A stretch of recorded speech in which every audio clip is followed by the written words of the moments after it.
মেঘ চলে, অসুবিধা হচ্ছে, আকাশেতে মেঘ চলে তারা ও আনন্দে বলে, গভীর গর্জনে বলে, কি বলে, লা ইলাহা ইল্লাল্লাহ, লা ইলাহা ইল্লাল্লাহ, লা ইলাহা ইল্লাল্লাহ। চির সুখী তবে হবে একমত হও সবে, মনে মুখে পরশবে, লা ইলাহা ইল্লাল্লাহ, জোরে জোরে লা ইলাহা ইল্লাল্লাহ, লা ইলাহা ইল্লাল্লাহ। সকলে বলুন সাল্লাল্লাহু আলাইহি ওয়াসাল্লাম। নাহমাদুহু ওয়া নুসাল্লি আলা রাসূলিহিল কারীম, আম্মা বা'দ। উপস্থিত আমার সম্মুখে বসে থাকা দিনদার ঈমানদার আল্লাহওয়ালা নেককার আমার মুরব্বি বাপেরা, আমার চাচা জানেরা, আমার প্রাণ প্রিয় যুবক ভাইরা, পদ্মার অঞ্চলে ধার্মিকা পদ্মা নসীনা মমতাময়ী আমার আম্মা জান ও বোনেরা, মহাসম্মানিত এই গ্রামের যোগ্য ইমাম সাহেব, মুয়াজ্জিন সাহেব, কমিটি সাহেবান গণেরা, আল্লাহ পাক রব্বুল আলামিনের দরবারে লাখ কোটি শুকরিয়া জ্ঞাপন করি যে আল্লাহ পাক রব্বুল আলামিন আজিকার দিনেতে আমাদের মতো গুনাহগার, খাতাকার, সিয়াকার, নাচিস বান্দা বান্দিগুলোকে এই জান্নাতের বাগানে কোরআন, হাদিস, ইজমা, কিয়াসের কিছু কথা শোনার এবং বসার তৌফিক ইনায়েত করে দিয়েছেন। সকলে উচ্চ আওয়াজে বলুন আলহামদুলিল্লাহ। তারপর পরেই শান্তির দূত, সাম্যবাদের সদাচারী, ইমামুল হুদা, নুরুল আলা নূর, নূরে মুজাসসাম, সরকার দো আলম, ইমামুল আম্বিয়া, খাতামান নবিয়্যিন, হাবিবে লবিবে তবিব জনাবে মুহাম্মদ মুস্তাফা, সকলে বলুন সাল্লাল্লাহু আলাইহি ওয়াসাল্লামের রওজা মুবারকে, মাজার মুবারকে কোটি কোটি দরুদ ও সালাম। সকলে বলুন সাল্লাল্লাহু আলাইহি ওয়াসাল্লাম। আজকে আমরা, জায়গাটার নাম কি? উড়িয়াপাড়া, উড়িয়াপাড়া, আচ্ছা আচ্ছা আচ্ছা, বাজার স্কুল মাঠ এটা, আচ্ছা এই উড়িয়াপাড়া বাজার স্কুল মাঠে আমি লিখে রেখেছি অন্য খাতায়, উড়িয়াপাড়া লিখে নি, বুঝতে পেরেছেন? যাই হোক, আমি আপনার আরেকটা কি নাম আছে, হ্যাঁ যাই হোক আর একটা নাম লিখে রেখেছিলাম, যার কারণে আমি মনে মনে ভাবছি এটা হয়তো অন্য জায়গায় লিফলেটটা। যাই হোক, উড়িয়াপাড়া গ্রামে আমরা সকলে রাতের মিডল ভাগে আর আস্তে আস্তে শেষ ভাগে যাব। আমরা গুনাহগার, আমার ভাগে যে কটা আছে আর থাকো, যা ইচ্ছা তাই করুক, ভাইজান ওকে ছাড়েন। হ্যাঁ, পারলে আমার পাশে বস আর একটু করুক আমার জায়গায়, ভালো হবে। এমনি শীতের রাত, প্রথমে জলসা শোনেন, জলসা শুনবেন তো নাকি? 2 ঘন্টা বসবেন তো? নিয়ত করে বসে উঠবেন না, বলেন ইনশাআল্লাহ উঠবো না, বলেন। হ্যাঁ, এখন মোটামুটি কথা হচ্ছে আমরা যারা এই জান্নাতের বাগানে বসেছি, আমার ভাগে যে কটা বসে আছে আলহামদুলিল্লাহ, আমি আপনাদেরকে একটা সুসংবাদ দিতে চাই। সংবাদটা কি? এখানে আমরা যারা বসে আছি, নারী, পুরুষ, যুবক, যুবতী, আমরা যারা আছি পর্দার ভিতরে আর পর্দার বাইরে, আমাদের প্রত্যেকের বাড়ি থেকে কেউ না কেউ একজন না একজন ইন্তেকাল করেছে। কথা ঠিক না ভুল বলেন? যদি আমার বাপ না যায়, মা না যায়, দাদু গিয়েছে, দাদি গিয়েছে, যদি দাদি দাদা না যায় তার বাবা মা গিয়েছে, কেউ নাকি গিয়েছে তো কথা বলো গিয়েছে। তাই উড়িয়াপাড়া গ্রামে এই বল খেলার মাঠে আমার সামনে আমার পিছনে আমার ডান দিকে আমার বাঁদিকে কবরস্থান আছে না নাই? কথা বলো। কবরস্থান আছে। আজকে এই জলসাটা সাকসেস হওয়ার জন্য আপনারা অনেকেই, কেউ 500 টাকা, কেউ 1000 টাকা, কেউ 2000, কেউ 1000, কেউ 5000 আপনারা নিশ্চয়ই দিয়েছেন। কথা বলো। এখন আপনারা যারা দান করেছেন, আপনারা যারা শামিল হয়েছেন এবং এই গ্রামে আমার সামনে আমার পিছনে আমার ডান দিকে আমার বাঁদিকে যত কবরবাসীরা কবরে শুয়ে আছেন, ওই কবর ওয়ালার বাড়ি থেকে, কথাটা আমার কথা না, রাসূলুল্লাহর কথা, ওই কবর ওয়ালার বাড়ি থেকে তার নাতি, তার পোতা, তার ছেলে, তার মেয়ে, তার বৌমা, তার সন্তান, সন্তানের পুত্র, তার পুত্র এই জান্নাতের বাগানে যতক্ষণ বসে থাকবে, আর এই জান্নাতের বাগানে বসে ওয়ায়ুসাব্বিহুনাকা ওয়ায়ুহামিদুনাকা ওয়ায়ুকাব্বিরুনাকা, যারা সুবহানাল্লাহ বলবে, আলহামদুলিল্লাহ বলবে, আল্লাহু আকবার বলে তাকবীর দিবে, আখিরি মুনাজাত পর্যন্ত বসে থাকবে, কোরআন হাদিসের কথা শুনবে, বিশ্বাস করুন এই জান্নাতের বাগানে বসার জন্য অটোমেটিক ওই কবর ওয়ালার কবরে আল্লাহ পাক রব্বুল আলামিন এই জান্নাতের বাগান থেকে তাদের রূহের মাগফিরাতে আল্লাহ সওয়াব পৌঁছে দেবে। জোরে বলুন না।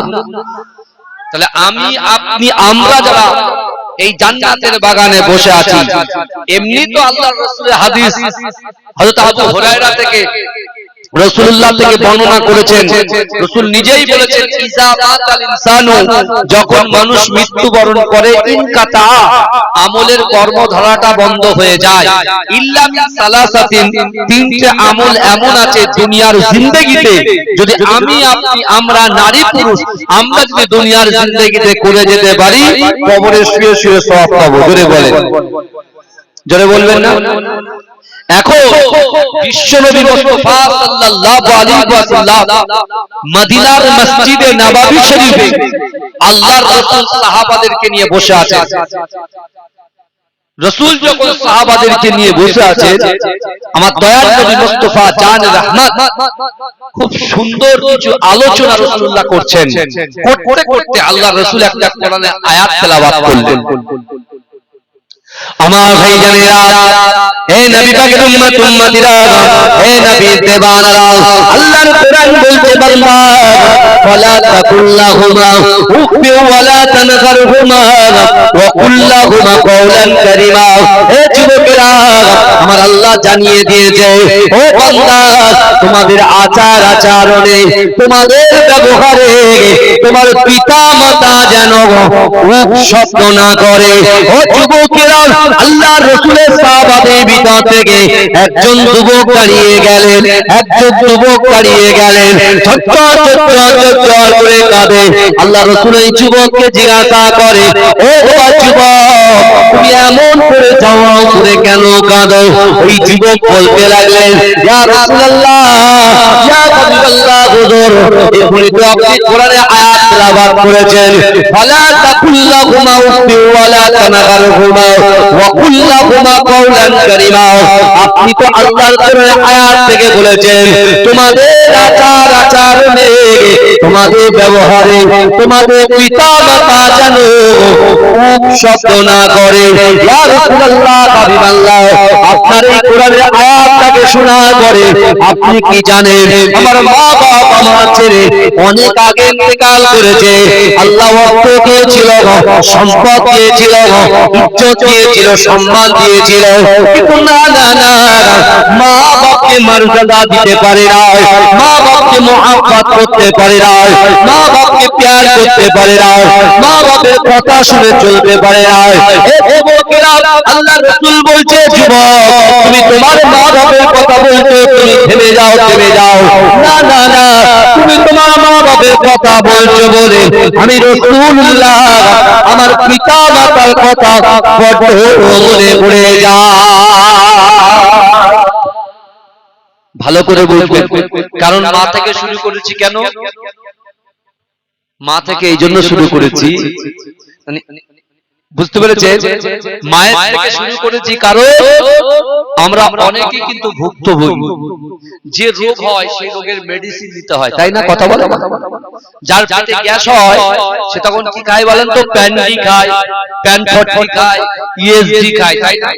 যখন খায় বা ডাইজিন বলে একটা সিরাপ আছে সেটা খায়, খেলে কি হয় বলেন তো? গ্যাসটা কমে যায়, তাই না? কিন্তু আজকে আমরা যারা এই উড়িয়াপাড়া গ্রামে, এতগুলো মানুষ না, এর থেকে 4-5 ডবল, তারা কোথায়? বুঝতে পারছেন না?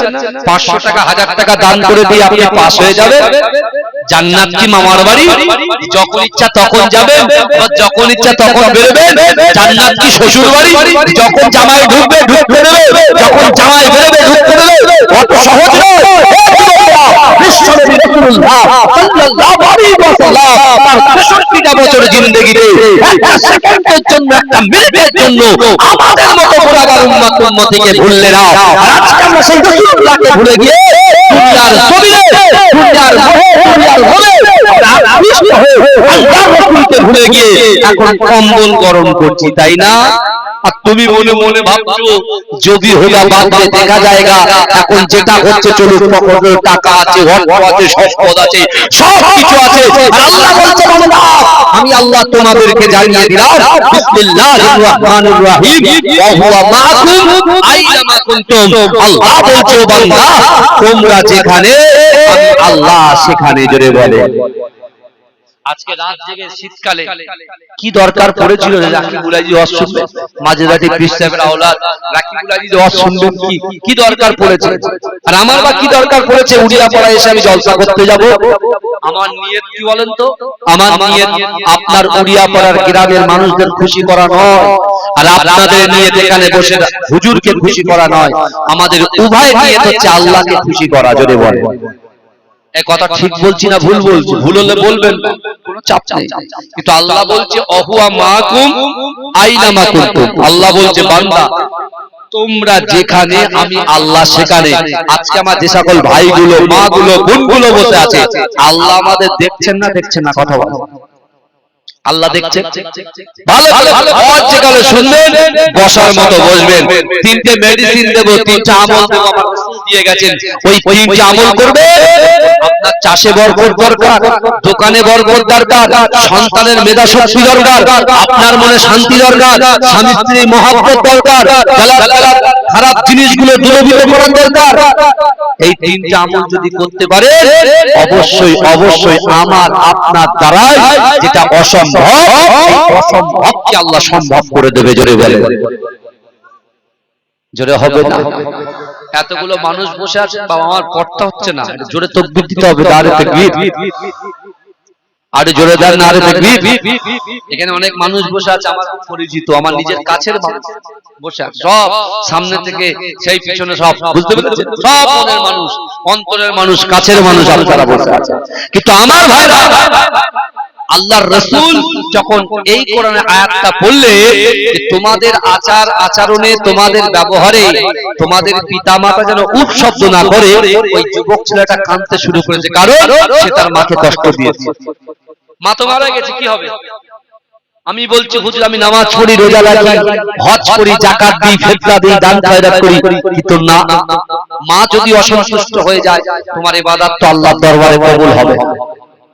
আরে অনেক সাহাবা ছিল যাদের মায়েরা ছিল ইহুদি, যাদের মায়েরা ছিল নাসারা, যাদের মায়েরা ছিল গায়ের লোক, কিন্তু আল্লাহর রাসূলকে দেখে হাত দিয়ে কলেমা পড়ে মুসলমান হয়েছে। মায়েরা ওই বাচ্চার সামনে আল্লাহর রাসূলকে গালি দিত, আল্লাহর রাসূলের শানে কুরুচিকর মন্তব্য করত। ওই সাহাবা যখন মসজিদে নববীতে আসতো, আল্লাহর রাসূলের কাছে কাঁদতে কাঁদতে বলতে, ইয়া রাসূলুল্লাহ, আপনার জন্য জীবন দিতে রাজি আছি, কিন্তু আমার মা বাবা ইহুদি, আপনার নামে কুরুচিকর মন্তব্য করে সহ্য করতে পারি না। মনে হয় আমার মা এবং বাপকে আমি তরোয়ালের আঘাত দিয়ে শেষ করে দিই। মুস্তাফা জানে রহমত, হাবিবে নবীবে তাবি জনাবে মুহাম্মদ মুস্তাফা সাল্লাল্লাহু আলাইহি ওয়াসাল্লাম ওই সাহাবাকে বলেছিলেন, ইন্নাল্লাহা মা'আস সাবিরিন, তুমি সবর করো, ধৈর্য ধরো, আল্লাহ তোমাদের সাথে আছে। কিন্তু মা বাপকে কিছু বলা যাবে না। জোরে বলুন না সুবহান। শিক্ষা কে দিয়েছে? এই শিক্ষা কে দিয়েছে? মুস্তাফা জান রহমত দিয়েছে। আপনি যে জায়গায় বসে আছে এখান থেকে ৪৫০০ কিলোমিটার দূরে হাবিবে নবী মুস্তাফা রাসূল পাক শুয়ে আছেন। যদি এই কুড়িয়াপাড়া গ্রামে আমার যুবকদের কলিজার ভিতরে, মায়েদের কলিজার ভিতরে, অন্তরের ভিতরে, ভাইদের যুবকের অন্তরের ভিতরে রাসূলুল্লাহর মহব্বত ভালোবাসা যদি থাকে, আমার রাসূল সত্যি সত্যি মদিনায় থাকতে পারে না। রূহানি হালাতে যে কোনো মুহূর্তে, যে কোনো সময়ে এই মাহফিলে হাজির হয়ে যেতে পারে। জোরে বলবেন না। এটা সেই পবিত্র মাহফিল যে মাহফিলটা বছরে ৩৬৫ দিন পরে, ৩৬৪ দিন পরে এই জালসাটা হয়। কিন্তু একটা দিন ৪ ঘন্টা বসবেন। আমার আগের বক্তা 2 ঘন্টা আর আমি 2 ঘন্টা, 4 ঘন্টা। আল্লাহ রুজি দেনেওয়ালার মালিক, আল্লাহ ইজ্জত দেনেওয়ালার মালিক, আল্লাহ পাক রব্বুল আলামিন সন্তান দেনেওয়ালার মালিক, ছেলের থেকে মেয়ে, মেয়ের থেকে ছেলে, আপনার যৌবন দেনেওয়ালার মালিক আল্লাহ, চোখ দেনেওয়ালার মালিক আল্লাহ, হায়াত দেনেওয়ালার মালিক আল্লাহ, রুজি দেনেওয়ালার মালিক আল্লাহ, এক জায়গা থেকে আরেকটা জায়গায় স্থান পরিবর্তন করিয়ে দেওয়ার মালিক হচ্ছে আমার আল্লাহ। সেই আল্লাহর মহব্বতে, আল্লাহর ভয়ে, রাসূলুল্লাহর ভালোবাসায় আপনার এতই টাইম, আপনার এতই বিজি নেন আপনি যে 4টে ঘন্টা আপনারা দিতে পারছেন না। আজকে এত বড় বড় জায়গায়, অনেক জায়গায় যাচ্ছে, অবস্থায় একটা জায়গায়, বুঝলেন, লোক কিন্তু খুব বেশি হচ্ছে না। কিছু কিছু জায়গায় কিন্তু এক এক জায়গায় দেখছি অবস্থা খুবই খারাপ, আল্লাহ জানে। কিন্তু আমার ভাইরা, আল্লাহর রাসূল সাল্লাল্লাহু আলাইহি ওয়াসাল্লামের সামনে ওই যুবক যখন কাঁদছিল, আল্লাহর রাসূল সাল্লাল্লাহু আলাইহি ওয়াসাল্লাম বলছে, যুবক, তোমার মা বাপের কথা তোমার মনে পড়ছে? বলে, ইয়া রাসূলুল্লাহ, আমি যখন বাড়ির দিকে যাই, বাড়িতে গিয়ে আগে মা বাপ হায়াতে যখন ছিল তখন একটা নজর মা বাপের দিকে তাকাতাম, ভালো লাগতো। কিন্তু এখন যখন নাই, তারা কবরে, এখন আমি নজর দিতে পারি না। ঘরের ভিতরে গিয়ে আমার মনে হয় যদি আমার বাপ মা বেঁচে থাকতো তাহলে আমি একটু খিদমত করতাম। চলে বলে, যদি আমার মা বাপ বেঁচে থাকতো তাহলে আমি খিদমত করতাম। এখনকার যুবকরা তো মা বাপকে পাত্তাই দেয়, গুরুত্বই দেয় না। যদি বলে স্কুলে যা, বলে তুই যা। যদি বলে মক্তবে যা, বলে তুই যা। যদি বলে মাদ্রাসা যা, বলে তুই যা। কি অবস্থা দেখেন। কিন্তু না, তুমি যদি তোমার মায়ের বিরুদ্ধে কোনো কথা বলো, তুমি যদি তোমার বাপের বিরুদ্ধে কোনো কথা বলো, কোরআনের বিরুদ্ধে কথা বলা হয়ে গেল। কথা ঠিক না ভুল? কোরআনই বলছে বাপ মাকে কি করতে হবে? এমন আচার আচরণ করতে হবে যেন আমাদের দ্বারাই উপ শব্দ না করে। এটা কিন্তু খুব সতর্ক থাকতে হবে। আমি এই আলোচনা করতে করতে একজন ভাই আলেম মানুষ হঠাৎ করে উঠে বলছে, হুজুর, মা যদি জমির ভাগ ঠিকঠাক না দেয়, সেই মাকে মা বলা যায়? বাপ যদি জমির ভাগ যদি ঠিকঠাক না দেয়, সেই বাপকে বাপ বলা যায়? এই শুনছেন, জমিন কার? এই জমিন কার? আল্লাহ। তো আমরা বানিয়েছি, সংবিধান তো আমরা তৈরি করেছি। হ্যাঁ, যে আমার 1 কাঠা আমার, ওই 3 কাঠাটা আমার, ওই 4 কাঠাটা আমার, এ আমার, সে আমার। আর যেই মৃত্যুবরণ করবে, এই শুনেন, আমার বাপের লাশের পাশে যখন আমার মা কাঁদবে, আওয়াজ করে কাঁদবে, অন্য লোক এসে বলবে, দেখো আল্লাহর জিনিস আল্লাহ নিয়ে এলেছে, তুমি চুপ করো। তখন আল্লাহর কথা মনে পড়ে, বাপ ঠিক বলছি না ভুল বলছি? এই কথা বলে। তখন আমার যদি, আমার স্ত্রী যদি মারা যায়, আমার স্ত্রীর সামনে যদি আমি কাঁদি, আমি স্বামী যদি মারা যায়, আমার স্ত্রী যদি কাঁদে, ওকে এসে সান্ত্বনা দিয়ে বলবে আল্লাহর জিনিস আল্লাহ নিয়ে নিয়েছে। এখন কেন বলছেন ওটা আল্লাহ? বলেন, মৃত্যুর পরে মনে করবেন? যেখানে কোন মৃত্যু হয়ে যাওয়া মানে তওবার দরজা বন্ধ। আমার ভাই জানেরা, হে নবী পাকের উম্মতিরা, হে নবী দেবানারা, বিশ্ব নবী রাসূলুল্লাহ সাল্লাল্লাহু আলাইহি ওয়াসাল্লামের সঙ্গে ওই যুবক ছেলেটা আল্লাহর রাসূলের সাহাবা কাঁদতে কাঁদতে বললেন, ইয়া রাসূলুল্লাহ, ইয়া হাবিবাল্লাহ, মা বাপ যদি হায়াতে থাকতো তাহলে তাদেরকে আমি একটু খিদমত করতে পারতাম। হে যুবকেরা, আল্লাহর রাসূল তাকে এমন করে তোমকে চুপ করিয়ে দিলেন। কিন্তু না না না, ওই যুবকরা যখন মনটা খারাপ করে মজলিস থেকে বেরিয়ে যায়, আল্লাহর রাসূল পিছন থেকে ডাকায়, ও যুবক, তুমি একটু দাঁড়িয়ে যাও, দাঁড়িয়ে যাও। যুবক বলছে, ইয়া রাসূলুল্লাহ, আপনি কি বলবেন? বলছে, না না না, তুমি বলো তো দেখি তোমার মরা বাবাকে বাপকে কি তুমি খিদমত করতে চাও? ও যুবকেরা, হে নবী পাকের উম্মত উম্মতিরা, অনেকে বলে মানুষ মরে গেল তো সব হয়ে গেল, বাপ মরে গেল মানে সব শেষ হয়ে গেল, মা মরে গেল মানে সব শেষ হয়ে গেল। কিন্তু না না না, আমার আপনার নবী দয়ার নবী সোনার নবী জনাবে মুহাম্মদুর রাসূলুল্লাহ সাল্লাল্লাহু আলাইহি ওয়াসাল্লাম ওই যুবককে বলতে লেগেছে, ও যুবক, তুমি কি তোমার মরা মা বাপকে খিদমত করতে চাও? এই যুবক বললে, ইয়া রাসূলুল্লাহ, ইয়া হাবিবাল্লাহ, আমার মরা মা বাপকে আমি খিদমত করতে চাই। কিন্তু না না না, ইয়া রাসূলুল্লাহ, হাবিবাল্লাহ, আপনি বলেন মরা মা বাপকে কি খিদমত করা যায়? ও যুবকেরা, আল্লাহর রাসূলের চোখে পানি, আমার দয়ার নবী জোর করে কাঁদতে কাঁদতে বিশ্ব নবী রাসূলুল্লাহ সাল্লাল্লাহু আলাইহি ওয়াসাল্লাম ওই সময় ওই যুবককে বলতে লেগেছে, ও যুবক, না না না, মরা মা বাপকেও খিদমত করা যায়। জোরে বলে, আমরা মানুষকে খিদমত করি না, তাই না? কিন্তু আল্লাহর রাসূল বলছে মরা মানুষকে খিদমত করা যায়। বাবাজি, অনেক অনেক জায়গায় আছে গেলেই আমাদের বলে দেয়, হুজুর এখানে কিয়াম করা চলবে না। এই বুঝতে পেরেছেন? অনেকে বলে হুজুর এখানে এইসব কথা চলবে না। ভাই, আমি এরকম বলি, নিশ্চয়ই তোমরা নেটেও দেখেছো আর এমনি আমাকে দেখেছো। আমি ভাই কিয়াম করব, এটা আমার কি বলে বাপ দাদা 14 গোষ্ঠী করেছে, আমি করব। তোমাদের যদি করতে না হয় তোমরা বসে থাকো, আমি আমারটা করে দেব। অনেকে বলছে হুজুর জানেন তো আমাদের এখানে ইমাম সাহেব বারণ করেছে কবর জিয়ারত করা বেদাত। এই আমি আপনাদের কথা বলছি না, আমি আপনাদের কথা বলছি না, অন্য অন্য জায়গায় বলছে হুজুর জানেন তো আরো অনেক কিছু তো বলে হুজুর পীর মানা বেদাত, নানান রকম কথাবার্তা বলে। বুঝতে পেরেছেন বাবাজি? আপনি একটা জিনিস লক্ষ্য করেছেন, আমি জাস্ট বলে যাচ্ছি, কোভিড-19 করোনা হওয়ার পর থেকে সবকিছু না ইবাদত বান্দেগি সব শর্ট হয়ে গেছে। আপনি একটু চোখটা বুঝিয়ে ভাবেন। যদি বলেন কেন হুজুর কিভাবে বললেন, আমি প্রথম বলি জুমার নামাজ খুতবা শোনা কি ওয়াজিব, খুতবা শোনা ওয়াজিব। খুতবা হওয়ার পরে তারপরে কি হয়, 2 রাকাত ফরজ নামাজ হয়। তারপরে ওই নামাজের পরে নামাজের ভিতরে একটা দোয়া হয়, দোয়া হওয়ার পরে 12 রাকাত নামাজ পড়া হয়, তারপরে একটা বড় দোয়া হয়, তাই না? হতো না আগে? কিন্তু এখন দেখবেন ওই 2 রাকাতে সব মেরে দিচ্ছে। ওই কোভিড-19 এর ওই রেশ এখনো চলছে। বুঝতে পারছেন? কেউ কোনো কথা বলে না, বলছে ভালোই তো, কেন আমি 15 মিনিট আরো বেশি দেবো? বুঝতে পারছেন? কেন 15 মিনিট দেবো? ভালো করে বুঝতে হবে বাবা। হয় কি হয় না, হয় কি হয় না বলেন না? হ্যাঁ, যেটা সত্য সেটা সত্য, এটা মানতে হবে আপনাকে, এটা বুঝতে হবে আপনাকে।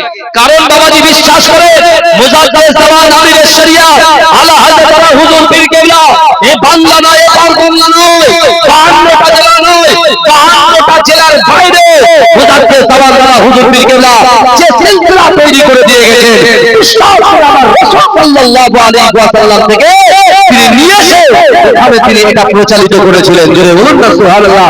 কিন্তু অন্য অন্য এজেন্ডা এসে একেবারে টপ করে, এরকম অনেক দেখেছি, ছোট করে আপনার মেম্বারে উঠছে আমার চোখের সামনে। বুঝতে পারছেন? ছুতো করে রাসূলুল্লাহর মেম্বারে উঠছে। আপনি কি বলবেন বলেন তো? আমি কারণ বিরোধিতা করছি না, আমি যা বলছি এগুলো ভুল হচ্ছে, আর ভুল বলতে গেলে যাবে। বুঝতে পারছেন না বাবা? হ্যাঁ, কিন্তু আপনি চিন্তা করুন, যারা বলছে কবর জিয়ারত করা বেদাত, সেখানে রাসূল বলছে মরা মা বাপকেও খিদমত করা যায়। জোরে বলুন, মরা মা বাপকে খিদমত করব কেমন? রাসূল বলছে জীবিত অবস্থায় মা বাপকে খিদমত করলে যে সওয়াব পাওয়া যায়, মা বাপ জীবিত থাকাকালীন খিদমত করতে যে সওয়াব পাওয়া যায়। ধরেন মাঝরাতে পিস্তায় হুজুর হায়াতে আছেন, এই শুনছেন, আমার দাদা ভাই মাঝরাতে পিস্তায় হুজুর হায়াতে আছেন, আমি তার, তিনি আমার গ্র্যান্ডফাদার, তাই তো? আমার দাদু, তাই তো নাকি? এখন দেখতে পাচ্ছেন না চারটে, আপনার ওই কলমে লেখা আছে না, ফাদার, মাদার, গ্র্যান্ডফাদার আর গ্র্যান্ডমাদার আছে না, চারটে। আচ্ছা তো কলমে লেখা আছে, ধরেন আমার দাদু মাঝরাটি পিস্তায় হুজুর বেঁচে আছে, আমি খিদমত করছি, বড়দের সম্মান ছোটদের স্নেহ আল্লাহ রাসূল আদবের কথা বলছেন, আমি খিদমত করছি, আমি সওয়াব পাচ্ছি কি পাচ্ছি না, কথা বলে। এখন মাঝরাটি পিস্তায় হুজুর ইন্তেকাল করেছেন, পর্দা নিয়েছেন, ইন্তেকাল করেছেন, তাহলে এখন রাসূলুল্লাহ বলছে ওই দাদুকে তুমি জীবিত অবস্থায় খিদমত করলে যে সওয়াব হবে, মৃত অবস্থায় কিছু আমল আছে, কাজ আছে, ওই কাজগুলো করলে পরে তুমি বেশি বেশি সওয়াব পাবে। জোরে বলে, জোরে বলা যাবে না? আমার ভাইজানেরা, হে নবী পাকের উম্মত উম্মতিরা, হে নবী দেওয়ানারা, বিশ্ব নবী রাসূলুল্লাহ সাল্লাল্লাহু আলাইহি ওয়াসাল্লাম ওই যুবককে বলতে লেগেছে, ও যুবক, তুমি কি তোমার মরা মা বাবাকে খিদমত করতে যাও? আল্লাহ রাসূল সাল্লাল্লাহু আলাইহি ওয়াসাল্লামের কাছে ওই যুবক যখন বললেন, ইয়া রাসূলুল্লাহ, মরা মা বাবাকে খিদমত করা যায়?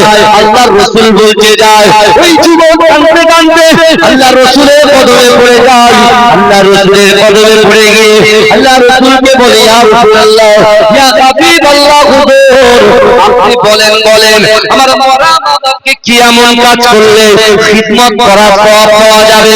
ও যুবকেরা, বিশ্ব নবী রাসূলুল্লাহ সাল্লাল্লাহু আলাইহি ওয়াসাল্লাম ওই সময় সাহাবাদেরকে জানিয়ে দিয়েছেন, ও আমার সাহাবারা শোনো শোনো, আল্লাহ পাক রব্বুল আলামিন তোমাদেরকে অর্থ দিয়েছে, সম্পদ দিয়েছে, ইজ্জত দিয়েছে, সম্মান দিয়েছে, আল্লাহ যে সম্পত্তি দিয়েছে, আল্লাহ যে রিজিক দিয়েছে, আল্লাহ যে রুজি দিয়েছে, ওই রুজি থেকে, ওই ইনকামের থেকে, ওই গচ্ছিত সম্পদের থেকে যদি কিছু পয়সা, কিছু অর্থ তোমার পিতা মাতার মহব্বতে একটু দান করে দাও, আল্লাহ পাক রব্বুল আলামিন ওই দানের ওসিলাতে মা বাপ বেঁচে থাকাকালীন যে সওয়াব আল্লাহ আমলনামায় আতা করত, এই দানটা করার জন্য আল্লাহ পাক রব্বুল আলামিন তোমাদের আমলনামায় ওই সওয়াব আতা করে দেবে।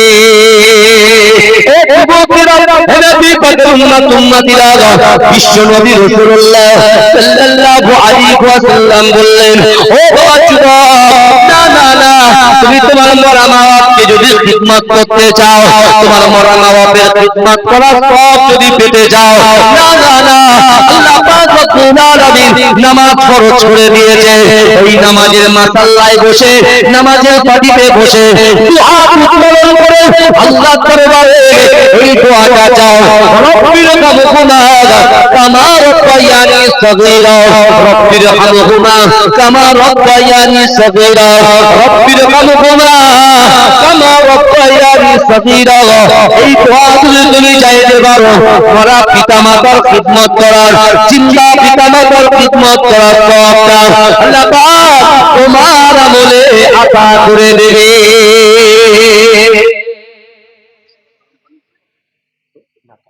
জোরে বলবেন না সুবহানাল্লাহ? এর চিৎকার দিয়ে হবে না সুবহানাল্লাহ? নারে তাকবীর, নারে তাকবীর। আমার ভাইরা চিন্তা করে, আমার মা বোনগুলো কার ভিটায় আছে? বাপের ভিটায় আছে না নিজের স্বামীর ভিটায় আছে? ভাই বললেন আগের থেকে, দেখেছেন কথাগুলো বুঝতে হবে। আমি তো অনেক কিছু বলতে পারি, কিন্তু কথাগুলো ভালো করে শুনেন বাবা। অসুবিধা হচ্ছে না তো? এই অসুবিধা হচ্ছে না তো? তাকবীর দেন না নারে তাকবীর, আরে জোরে দেন না নারে তাকবীর, আরে চিৎকার দিয়ে দেন নারে তাকবীর। এ কারা কারা রাসূলুল্লাহকে ভালোবাসেন তো হাত তুলে দিন। আল্লাহ আল্লাহু আকবার, জিন্দাবাদ জিন্দাবাদ জিন্দাবাদ, আলহামদুলিল্লাহ। হাত নামান বাবাজি, আমি যদি এইভাবে হাত তুলি জোরে সুবহানাল্লাহ হবে? কই দেখি যিনি একবার ফাঁকা মাঠে কেমন গোল করতে পারে, কই নেন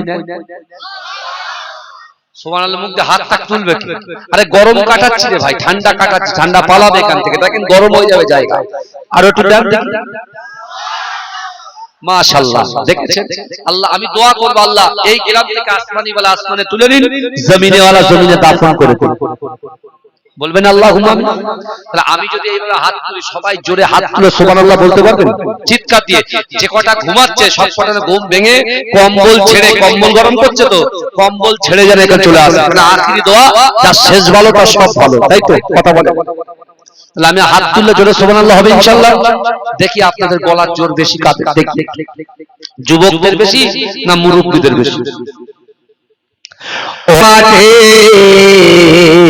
মাঝখানে আমার নবী জিন্দা শুয়ে রয়, মাঝখানে আমার নবী জিন্দা শুয়ে রয়।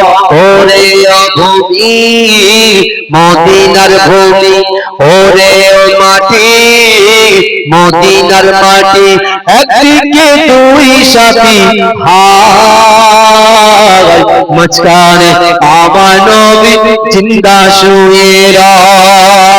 আল্লাহুম্মা সাল্লি আলা।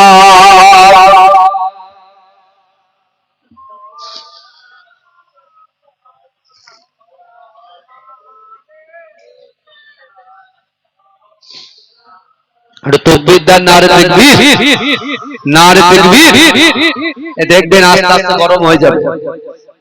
ওরেও ভূমির প্রথম পাঠটা আমার যুবকরা শুনেছে, তাই না? দ্বিতীয় পাঠটা এখনো শোনা হয়নি, তাই না? যা শেষ ভালো তার সব ভালো, মনে করাবেন শেষেরটা শোনাবো ইনশাআল্লাহ। কিন্তু ওয়াজ শুনতে হবে। কি শুনতে হবে? ওয়াজ শুনতে হবে। এবার এখান থেকে নিয়ে যেতে হবে। এই অনেকে বলে আল্লাহ ভালোবাসে না, বলে কি বলে? অনেকে বলে আল্লাহ ভালোবাসে না। আর আমি আপনাকে বলছি, আমার আল্লাহ পাক আমার রাসূলুল্লাহ মুস্তাফা জান রাহমাতের ওসিলায় মা যেমন তার সন্তানকে ভালোবাসে, মায়ের থেকে 70 গুণ বেশি আল্লাহ তার বান্দাকে ভালোবাসে। এজন্য বলবেন না। আপনি পরীক্ষা করতে চান, আমি দলিল দিয়ে যাব একদম কোরআন থেকে। আপনি বলছেন ভালোবাসেন, আচ্ছা বাবাজি ভালো করে বলুন আল্লাহ কতটা ভালোবাসে, এটা আপনার জানার দরকার আছে না নাই? কথা আল্লাহ বলছেন বিসমিল্লাহির রহমানির রহিম, নাহনু আকরাবু ইলাইকা মিন হাবলিল ওয়ারিদ। আল্লাহ বলছে বান্দা, আমি আল্লাহ তোমার ঘাড়ের শিরা উপশিরা থেকে অতি নিকটবর্তী, আমি আল্লাহ তোমাদের সাথে থাকি। জোরে জোরে বলবেন। আল্লাহ আমাদের কোথায় থাকে? সাথে থাকে। জোরে বলে। আবার তারপরেও মানুষ বলছে আল্লাহ ভালোবাসে না। কিন্তু আমার ভাই জানেরা, ও নবী পাকের উম্মত উম্মতিরা, ও নবী দেবানারা, ধরেন আপনার বাড়িতে একটা 1.5 বছরের বাচ্চা আছে, ভালো করে বুঝবেন বাবা। ও যুবকেরা, ও নবী পাকের উম্মত উম্মতিরা, ধরেন আপনার বাড়িতে 1.5 বছরের একটা বাচ্চা আছে, সবে মাত্র হামাগুড়ি দিতে শিখেছে। কিন্তু না না না, আপনার বাড়ির উঠানের সামনে বড় একটা পুকুর আছে, সকালবেলা আপনি কাজের জন্য বার হচ্ছেন, কিন্তু না না না, আপনার সোনা মানিকটা ওই উঠানে হামাগুড়ি দিচ্ছে। কিন্তু আপনি বাপ হিসাবে, আপনি মা হিসাবে ওই সন্তানের দিকে তাকিয়ে আছেন। কেন তাকিয়ে আছেন? না না না, আমার সোনা মানিকটা সবে মাত্র হামাগুড়ি দিয়ে শিখেছে। এখন যদি আমি তার দিকে না তাকাই, হয়তো হামাগুড়ি দিতে দিতে এই পুকুরের পাড়ে চলে যাবে, তার জীবন হানি হতে পারে, ইন্তেকাল হয়ে যেতে পারে, বিপদ হয়ে যেতে পারে। আপনি আপনার সোনা মানিককে বড় পছন্দ করেন, ভালোবাসেন, প্যার করেন, কিন্তু যুবকেরা তাই তো আপনি আপনার সন্তানের দিকে তাকিয়ে আছেন।